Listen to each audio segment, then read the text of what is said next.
بسم الله الرحمن الرحيم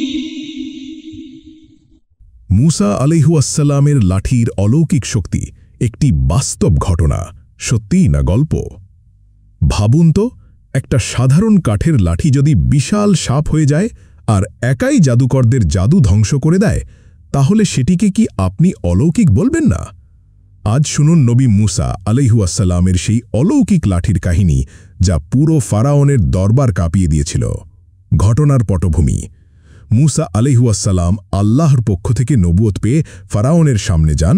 ফারাওন তাকে চ্যালেঞ্জ করে জাদুকরদের ডেকে আনে। আর এই আয়োজন ফারাওনের রাজপ্রাসাদের সামনে বিশাল জনসমাবেশ। জাদুকরদের জাদু, জাদুকররা দড়ি ও লাঠি ছুড়ে দেয়। আল্লাহ কোরআনে বলেন, তাদের জাদু মানুষের চোখকে মোহিত করল, ভয়ে ধরিয়ে দিল এবং তারা বিশাল জাদু প্রদর্শন করল। সূরা আল আরাফ ১১৬। মুসা আলাইহিসসালামের অলৌকিক লাঠি। আল্লাহ বলেন, হে মুসা, তুমি তোমার লাঠি নিক্ষেপ করো।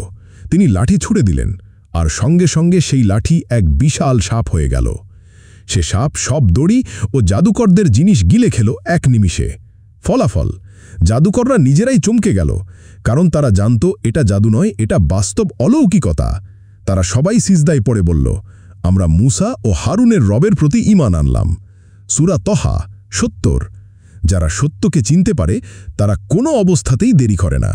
আল্লাহর শক্তির সামনে দুনিয়ার সব জাদু, চক্রান্ত, ক্ষমতা তুচ্ছ। মুমিনের অস্ত্র হল ঈমান আর আস্থা। আজও যদি আপনার ভেতরে সেই ঈমান জাগে, তবে ভয় নেই, আপনি সফলতাদের তালিকায় আছেন ইনশাআল্লাহ।